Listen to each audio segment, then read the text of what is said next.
Greetings to you all in the precious name of our Lord and Savior Jesus Christ. I'm so happy to be able to speak to you on behalf of Pastor Kochepa about some of the amazing things that God is doing through this ministry around the world. Since 2005, Pastor Kochepa has had the privilege to minister in different countries, including India, Africa, and the United States. And the power of God has been evident in every one of those places. We've seen amazing things happen. Over 16 times when weather would prevent people from coming together to hear the Word of God, God moved in mighty ways and prevented the weather from stopping the people to come together.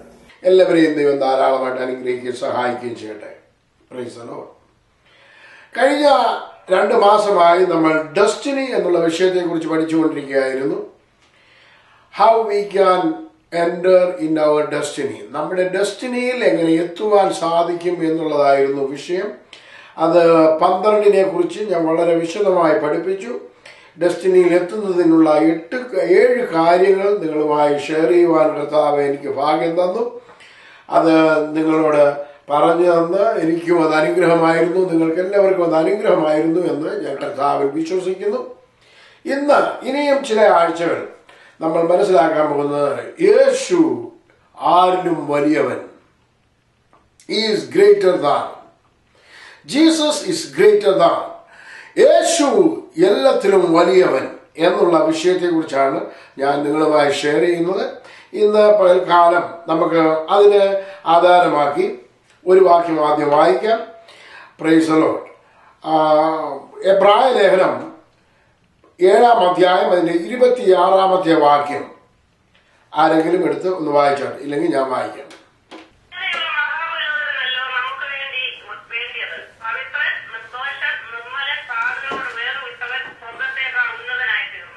Price the Lord. ഇവിടെ എബ്രായ ലേഖന കർത്താവ് നമ്മളോട് പറയുകയാണ്, എനിക്കും നിങ്ങൾക്കും എന്നെ കേൾക്കുന്ന എല്ലാ ദൈവമക്കൾക്കും ഇങ്ങനെയുള്ള ഒരു മഹാപുരോഹിതനാണ് നമുക്കെല്ലാവർക്കും വേണ്ടത്. മഹാപുരോഹിതന്റെ പ്രത്യേകതകൾ എന്തൊക്കെയാണ്?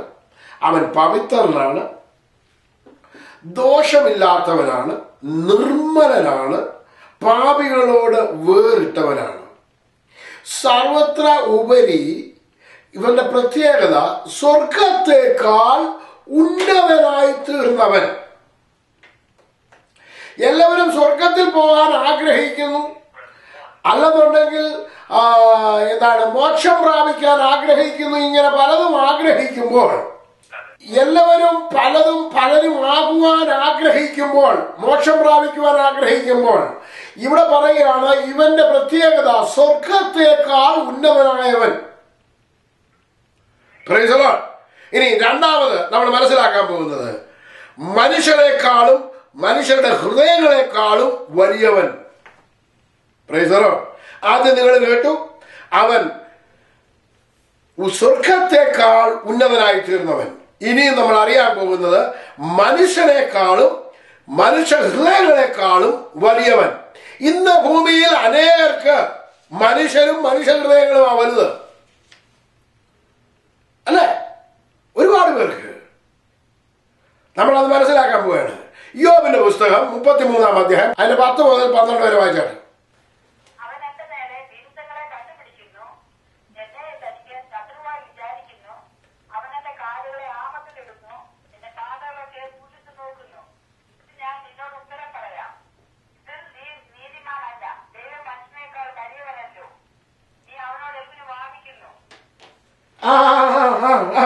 അപ്പോ യോബിനോട് പറയുന്ന വാക്കുകളാണ്, എന്റെ നേരെ കാരണങ്ങൾ കണ്ടുപിടിക്കുന്നു, എന്നെ ശത്രുവായി വിചാരിക്കുന്നു. ഇതൊക്കെ നമ്മളൊക്കെ പറയാറുള്ള അല്ലേ? നമ്മളൊക്കെ പറയാറുള്ള ഇല്ലയോ? സാധാരണ മനുഷ്യരൊക്കെ പറയാറുള്ള വേടുകളാണ് ഇപ്പൊ കേട്ടത്. ഒന്നുകൂടെ വായിച്ച 10-ാമത്തെ വാക്യം.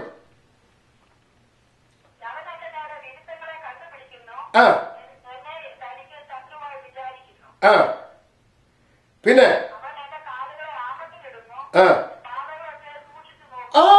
ഇത് സാധാരണ മനുഷ്യരൊക്കെ പറയുന്നത്, അയ്യോ ദൈവം എന്റെ കാലുകളെ ഇങ്ങനെ ആപത്തിലിട്ട് പിടിച്ചു വച്ചിരിക്കുക, ദൈവമാണ് ഇതൊക്കെ ചെയ്യുന്നത് എന്നല്ലേ സാധാരണ പറയാറുള്ളേ?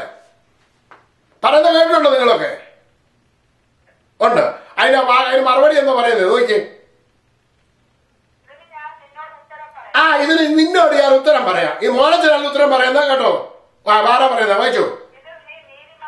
അയ്യോ അയ്യോ, ഇപ്പൊ ഇനി എന്താ ചെയ്യും? ഇപ്പൊ ഞാൻ പല പ്രാവശ്യം പറയുന്നു, നിങ്ങൾ ഇങ്ങനെ പറയരുത്, ദൈവം പറഞ്ഞതല്ല, അങ്ങനെയല്ല, ദൈവം ചെയ്യത്തില്ല എന്ന് പറയുന്നുണ്ട്. ഒക്കെയും പലർക്കും എന്നോട് വലിയൊരു പ്രശ്നം മാതിരിയാ. എന്നാ ബൈബിൾ എന്താ പറയുന്നത്? ഇതിന് ഞാൻ നിന്നോട് ഉത്തരം പറയാം, ഇതിങ്കിൽ നീ നീതിമാൻ അല്ല. ദൈവം മനുഷ്യനേക്കാൾ വലിയവനല്ലോ. ദൈവം മനുഷ്യനേക്കാൾ വലിയവനല്ലോ. വലിയവനായ ഒരാള് നിന്റെ കാലിന്റെ പാതയ്ക്കും ഇതെല്ലാം നോക്കിക്കൊണ്ട് നടന്നു കഴിഞ്ഞാല് അവന്റെ സ്ഥിതി എന്തായിരിക്കും നോക്കിയും. സാധാരണഗതിയില് ഒരു മനുഷ്യന് അവൻ ചെയ്യുന്നത് അത് നോക്കി ഇത് നോക്കി നടക്കുന്ന ആരാന്നറിയാമോ? അവനെക്കാളും ചെറിയവനാ. അവനെക്കാട്ടിൽ ഉന്നതനായി തീർന്നവൻ അവന് താഴെയുള്ളവരെ നോക്കാൻ പോകത്തില്ല എന്നവനെന്തൊക്കെ ചെയ്യുന്നത്. ദൈവം അത് തന്നെ ഇപ്പൊ പറഞ്ഞത്. ദൈവം ആരെ പാത ഇടുന്ന പറഞ്ഞേക്കുന്നത് വായിച്ചേ. അവൻ എന്റെ കാലുകള്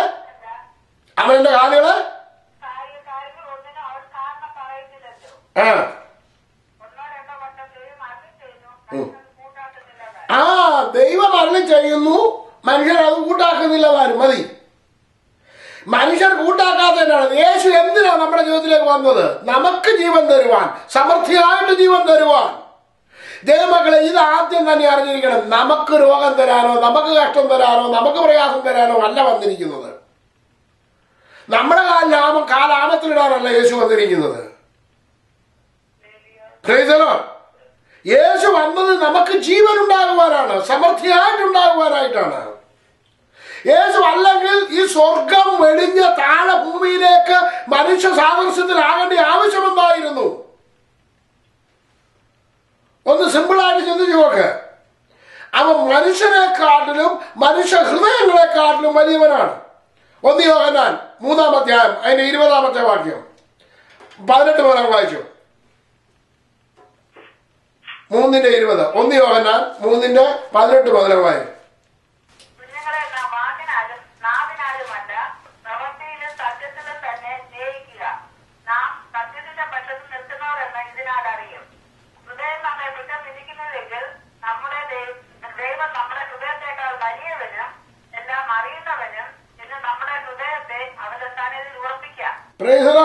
ഇവിടെ വായിച്ച എന്താണ്? നമ്മൾ ശ്രദ്ധിച്ചോണം. നമ്മൾ പറയുന്ന വാക്കുകൾ, നമ്മൾ പറയുന്ന വാക്കുകൾ നമ്മൾ എന്ത് ചെയ്യുന്നു? ഞാൻ പല പ്രാവശ്യം പറഞ്ഞിട്ടുള്ളത്, നിങ്ങളെ പഠിപ്പിച്ചിട്ടുള്ളതാണ്. നമ്മുടെ വാക്കുകൾ സൂക്ഷിക്കണം. ഈ വാക്കുകൾ നമ്മൾ പറഞ്ഞതുപോലെ തന്നെ നമുക്ക് സംഭവിക്കും. യേശു കർത്താവ് പ്രത്യേകം പറഞ്ഞിരിക്കുന്നതാണ്, നീ പറഞ്ഞതുപോലെ തന്നെ നിനക്ക് സംഭവിക്കും. യഹോവയായ ദൈവം പറഞ്ഞതാണ്. സ്തോത്രം. നീ മനുഷ്യൻ പറയുന്നത് പോലെ തന്നെ സംഭവിക്കും. അതുപോലെ തന്നെ ശലോമോൻ പറഞ്ഞതാണ്, മരണവും ജീവനും നാവിന്റെ അധികാരത്തിലിരിക്കുന്നു. യാക്കോബ് അപ്പോസ്തലൻ പറഞ്ഞു, നാവിനെ കടിഞ്ഞാണിടണം. നമ്മളെ നാവ് കൊണ്ടാണ് നമ്മളെ ലക്ഷ്യസ്ഥാനത്ത് എത്തുന്നത്. ഒരു പ്രാവശ്യം ഞാൻ അതിനെക്കുറിച്ച് പഠിപ്പിക്കാം, എങ്ങനെയാണ് ലക്ഷ്യസ്ഥാനത്ത് എത്തുന്നത്. മുമ്പ് ലക്ഷ്യസ്ഥാനത്തെ കുറിച്ച് വേറെ രീതിയിലാണ് പഠിപ്പിച്ചത്. Praise the lord. ദൈവമക്കളെ, how to get in our destiny with our tongue.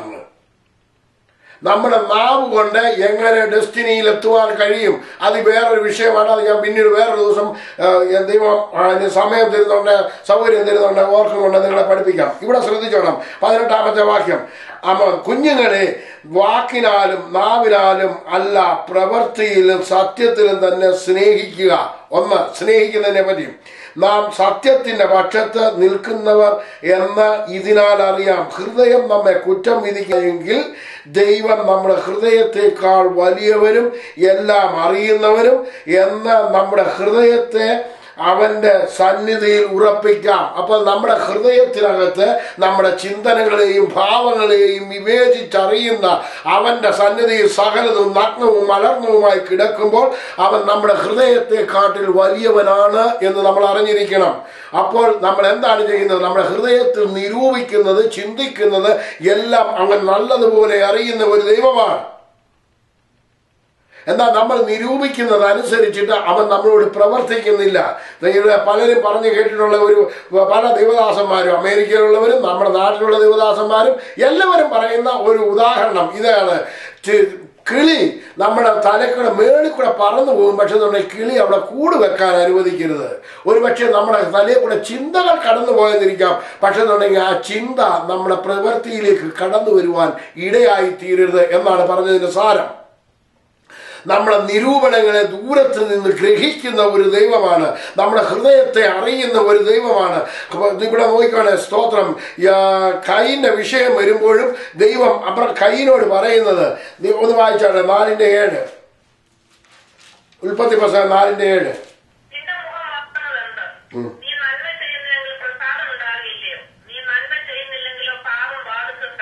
കാരണം എന്തായിരുന്നു? ഇവന്റെ ഹൃദയത്തിൽ എന്തായിരുന്നു? ഹാബേലിന്റെ ഹൃദയത്തിൽ എന്തായിരുന്നു? ഹാബേലിന്റെ യാഗത്തിൽ ദൈവത്തിന് പ്രസാദം തോന്നാനുള്ള കാരണം എന്തായിരുന്നു? ഹാബേൽ വിശ്വാസത്താൽ ഹാബേലിന്റെ രക്തം സംസാരിച്ചു കൊണ്ടിരുന്നു എന്ന് തിരുവചനത്തിൽ വായിക്കുന്നു. നോക്കണേ, ഹാബേലിനും ഖയീനും തമ്മിലുള്ള പ്രത്യേകത എന്തായിരുന്നു? ഒന്ന് വായിച്ചു അതിന്റെ 3-ാമത്തെ വാക്യം മുതൽ.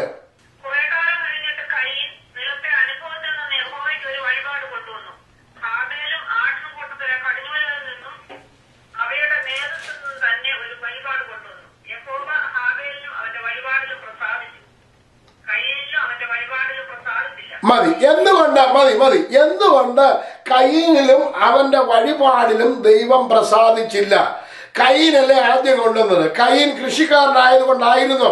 അവൻ വെജിറ്റബിൾ കൊണ്ടുവന്നുകൊണ്ടാണോ അവനോട് പ്രസാദം തോന്നാതിരുന്നത്? നിങ്ങൾ തന്നെ ആ ചോദ്യം ഒന്ന് ചോദിച്ചു നോക്ക്. എന്നിട്ട് ഹാബേൽ എന്താണ് കൊണ്ടുവന്നത്? നോക്കിയേ, ഹാബേൽ കൊണ്ടുവന്ന മാത്രം ഒന്ന് വായിച്ചേ. എന്താ കൊണ്ടുവന്നെന്ന്?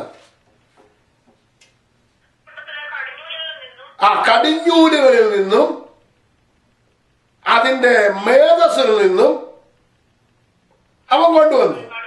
എന്നാൽ കയ്യിൽ എങ്ങനെ കൊണ്ടുവന്നത്? അതിന് മേളത്തെ ഭാഗം നിലത്തിലെ ഒരനുഭവത്തിൽ നിന്ന് കൊണ്ടുവന്നു. അതാണ് അവന്റെ മനോഭാവം. ഇതാണ് നമ്മുടെ ഹൃദയത്തെക്കാട്ടിലും വലിയവനാണ് ദൈവം. നീ ഹൃദയത്തിൽ നിരൂപിക്കുന്നതിന് മുമ്പ് ദൈവം നിന്റെ വിഷയം അറിഞ്ഞിരിക്കും. അതുകൊണ്ട് നമ്മുടെ ഹൃദയത്തിൽ നമ്മൾ ചിന്തിക്കണം. എന്താണ് ചിന്തിക്കുന്നത്? ദൈവ വിഷയമെ സംബന്ധിച്ചുള്ള നന്മയെ കുറിച്ചുള്ള വിഷയങ്ങളെ കുറിച്ച് നമ്മൾ ചിന്തിക്കണം. നമ്മുടെ കുടുംബത്തിന്റെ, നമ്മുടെ കുഞ്ഞുങ്ങളുടെ എല്ലാ വിഷയത്തിലും നമ്മൾ നന്മയെ കുറിച്ച് ചിന്തിക്കണം. മനുഷ്യരെക്കാളിലും ഹൃദയത്തെക്കാളിലും വലിയവനാണ് കർത്താവ് എന്ന് നാം അറിഞ്ഞിരിക്കണം. അപ്പോൾ ലോകത്തിൽ ഒരു മനുഷ്യനും വലിയവനല്ല, ഒരു ഹൃദയവും അവന്റെ മുന്നിൽ വലുതല്ല. അവനാണ് വലിയവൻ. Praise the Lord. ഇനിയും സ്തോത്രം, 3-ാമത്തെ കാര്യം കൂടെ പറഞ്ഞിട്ട് ഞാനിവിടെ അവസാനിപ്പിക്കും ഇന്ന്. Price the Lord. അടുത്ത ദിവസങ്ങളിൽ ബാക്കിയുള്ള ഭാഗങ്ങൾ നിങ്ങളോട് സംസാരിക്കുന്നതായിരിക്കും. ലോകത്തിലുള്ളവരെക്കാളും സകല ദേവന്മാരിലും വലിയവൻ. യേശുവിന്റെ പ്രത്യേകതയാണ്. യേശു ആരിലും വലിയവൻ എന്നുള്ളതാണ് നമ്മുടെ പാട്ട്. അതാണ് നമ്മുടെ ഈ ദിവസങ്ങളിൽ ചിന്തിച്ചുകൊണ്ടിരിക്കുന്നതിന്റെ തീം. യേശു ആരിലും വലിയവൻ. യേശു ആദ്യം പറഞ്ഞു യേശു സ്വർഗത്തെക്കാൾ ഉന്നതനായി തീർന്നവൻ. രണ്ടാമത് പറഞ്ഞു മനുഷ്യനേക്കാളും ഹൃദയങ്ങളെക്കാട്ടിലും വലിയവൻ. മൂന്നാമത് നമ്മൾ ചിന്തിക്കാൻ പോകുന്നത് ലോകത്തിലുള്ളവരെക്കാളിലും സകല ദേവന്മാരിലും വലിയവൻ. 1 യോഹന്നാൻ 4-ാം അധ്യായം 4-ാമത്തെ വാക്യം.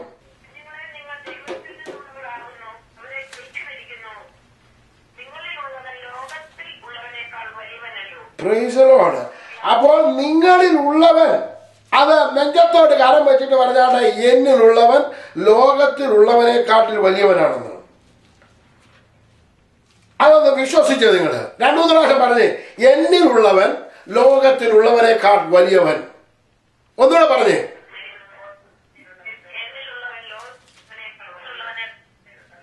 ഇത് മാത്രം ഒന്ന് വിശ്വസിച്ചാൽ മതി ദൈവമക്കളെ, നിങ്ങൾ അത്ഭുതം കാണും. Price the Lord. നിങ്ങൾക്ക് അത്ഭുതം കാണുമെന്നുണ്ടെങ്കിൽ നിങ്ങൾ പറഞ്ഞേച്ചാൽ മതി, എന്നിലുള്ളവൻ ലോകത്തിലുള്ളവനെക്കാട്ടിൽ വലിയവനാണ്.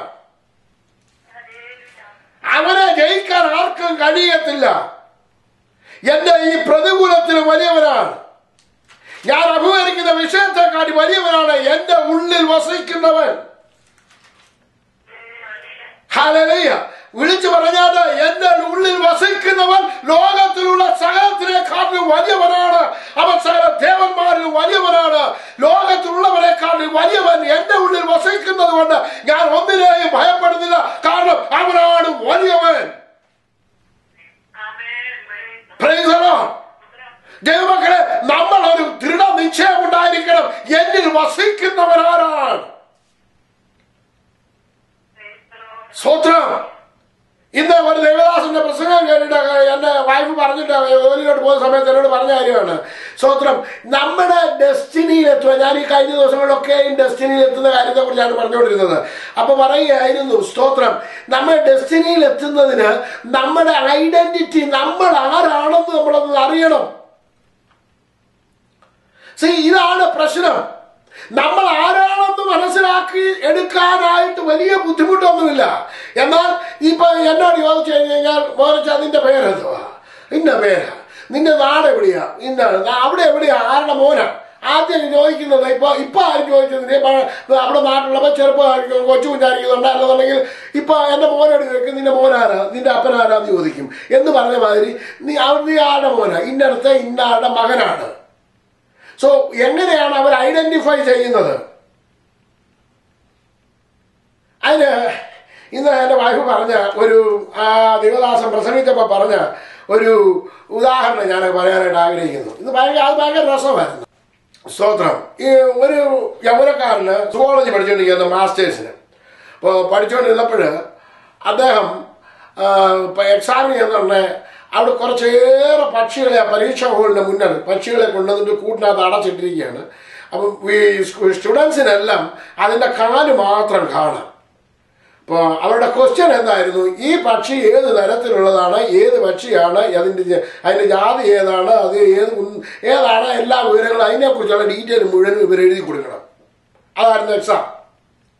ഒടുവിൽ നല്ല ബ്രില്യൻ്റ് ആയിട്ടുള്ള ഒരു യൗവനക്കാരനായിരുന്നു. അവൻ വളരെ ദേഷ്യപ്പെട്ട് കോപിച്ച് ഇറങ്ങി പോയിട്ടുള്ള ഈ പ്രൊഫസർ വിളിച്ചിട്ട് ചോദിച്ചു, why you are so angry and why you are mad? You did not write anything. Why don't you write something? What is your name?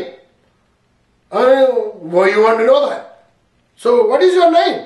അപ്പൊ അവന് നിന്റെ പേരെന്താന്ന് ചോദിച്ചു കഴിഞ്ഞാൽ അവന് ആ ഷൂ അങ്ങോട്ട് മാറ്റിയിട്ട് കാലിന്റെ ഇത് എന്താണ് ഈ പാന്റ് സ്വല്പം ഒന്ന് പൊക്കി കാണിച്ചു.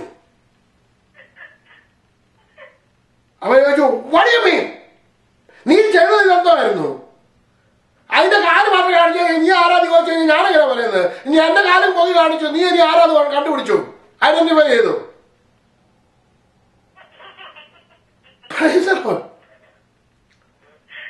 നീയും കാല് കാണിച്ചിട്ട് ഐഡന്റിഫൈ ചെയ്യാനല്ലേ പറഞ്ഞത്? നീ എന്റെ കാല് കണ്ടോ എന്നിട്ട് ഐഡന്റിഫൈ ചെയ്തത് ഞാൻ ആരാന്ന്? സ്തോത്രം. എന്ന് പറഞ്ഞ കാര്യം നമ്മുടെ ഐഡന്റിറ്റി നമ്മൾ അറിഞ്ഞിരിക്കണം.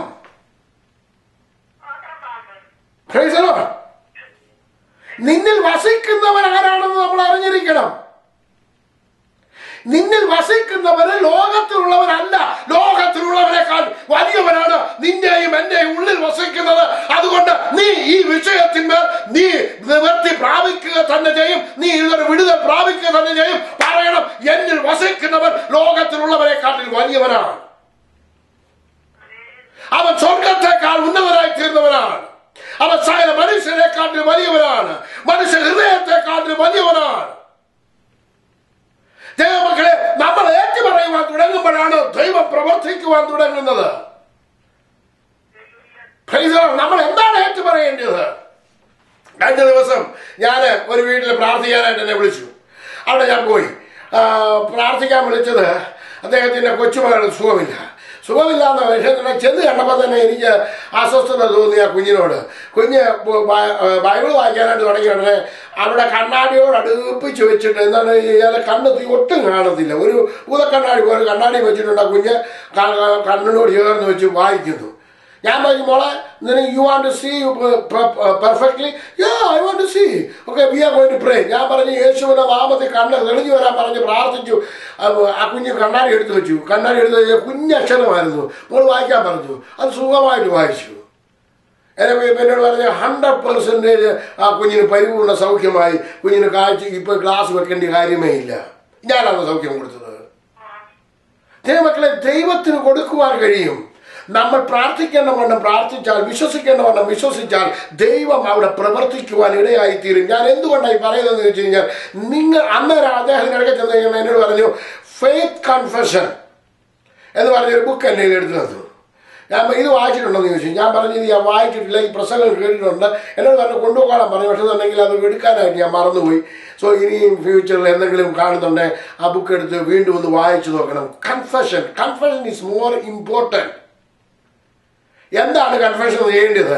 അവൻ സ്വർഗത്തേക്കാൾ ഉന്നതനായി തീർന്നവൻ.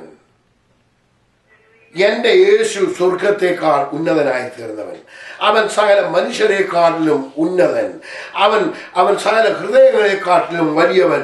ഇപ്പൊ മനസ്സിലാക്കി, അവൻ ലോകത്തിലുള്ളവനെക്കാട്ടിലും വലിയവൻ. അടുത്തത് മനസ്സിലാക്കാൻ സകല ദേവന്മാരിലും വലിയവൻ. അത് നമ്മൾ അറിയാൻ പോവുകയാണ്. പുറപ്പാട് പുസ്തകം 18-ാം അധ്യായം അതിന്റെ 11-ാമത്തെ വാക്യം.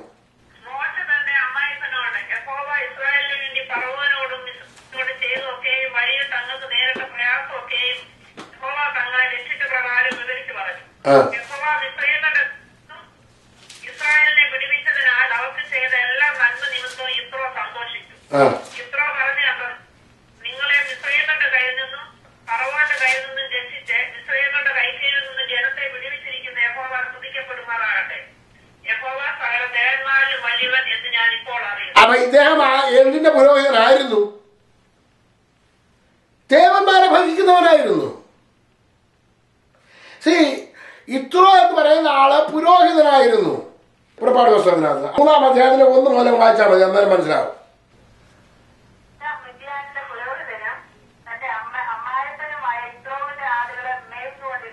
മധ്യാനിലെ പുരോഹിതനായിരുന്നു.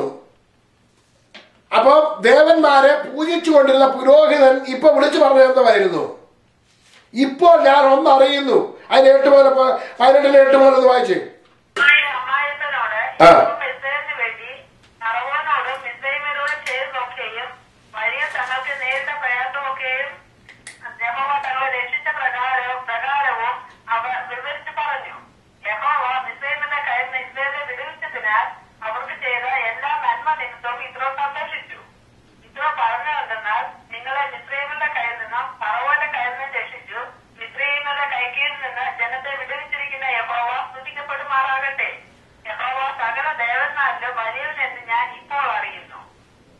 സ്റ്റേറ്റ്മെന്റ് പറഞ്ഞ വ്യക്തി ഒരു സാധാരണ മനുഷ്യനല്ലായിരുന്നു, ഒരു പുരോഹിതനായിരുന്നു, ദേവന്മാരുടെ പുരോഹിതനായിരുന്നു. ആ വ്യക്തിത്വമാണ് പറയുന്നത് യഹോവയായ ദൈവം, യേശു കർത്താവ്, അവൻ സകല ദേവന്മാരിലും വലിയവനാണ്. ദൈവമക്കളെ, എന്തിനാണ് ഞാനിത് പറയുന്നത് ഞാനും നീയും സേവിക്കുന്ന ദൈവം സകല മനുഷ്യരെക്കാട്ടിലും ലോകത്തിലുള്ളവരെക്കാട്ടിലും സകല ദേവന്മാരിലും വലിയവനാണ്. Price the Lord. 1 ദിനവൃത്താന്തം 2-3 വാക്യങ്ങൾ വായിച്ച് നമുക്ക് കൂടെ അവസാനിപ്പിക്കാം. 1 ദിനവൃത്താന്തം 16-ാം അധ്യായം അതിന്റെ 25-ാമത്തെ വാക്യത്തിൽ ഇങ്ങനെയാണ് വായിക്കുന്നത്: യഹോവ വലിയവനും അത്യന്തം സുസ്ഥരും സർവ്വദേവന്മാരിലും ഭയങ്കരനുമല്ലോ. നമ്മൾ അറിഞ്ഞിരിക്കണം നാം സേവിക്കുന്ന ദൈവം ആര് എന്ന്. വിവാഹത്തിന് കൊടുക്കുമ്പോഴും നമ്മൾ വളരെ സൂക്ഷിക്കണം. ഒന്നുകിൽ നമ്മുടെ കുഞ്ഞുങ്ങൾ അഥവാ രക്ഷിക്കപ്പെട്ട് സ്നാനപ്പെട്ട ഒരു പൈതൽ, രക്ഷിക്കപ്പെട്ട് സ്നാനപ്പെട്ട ഒരു പൈതലിനെ വിവാഹം കഴിക്കുവാൻ തയ്യാറാകണം. ഇണയില്ല, പിണക്കൂടരുത്. ദൈവവചനത്തിന്റെ വ്യവസ്ഥ ഏതാണ്? അത് നിങ്ങൾക്ക്, ആ കുഞ്ഞുങ്ങൾക്ക് അത് ദോഷം ചെയ്യും. അഥവാ അവന് രക്ഷിക്കപ്പെടാത്ത ഒരാളെയാണ് വിവാഹം കഴിക്കാൻ പോകുന്നത്, നോ പ്രോബ്ലം, അവർ കല്യാണം കഴിക്കട്ടെ. എന്തുകൊണ്ടാണ് ഞാൻ ഈ പറയുന്നതെന്ന് വെച്ച് കഴിഞ്ഞാൽ, ദൈവമക്കളെ, നിങ്ങൾ ഇണയില്ലാപ്പിട കൂടുന്ന വിഷയത്തിന് വേണ്ടി അനുവദിച്ചാൽ അവര് മുഴുവനും അവരുടെ ജീവിതം വളരെ ബുദ്ധിമുട്ടായിട്ട് മാറും. അവരുടെ ജീവിതത്തെ ഒരിക്കലും ബുദ്ധിമുട്ടിലേക്ക് വിടരുത്.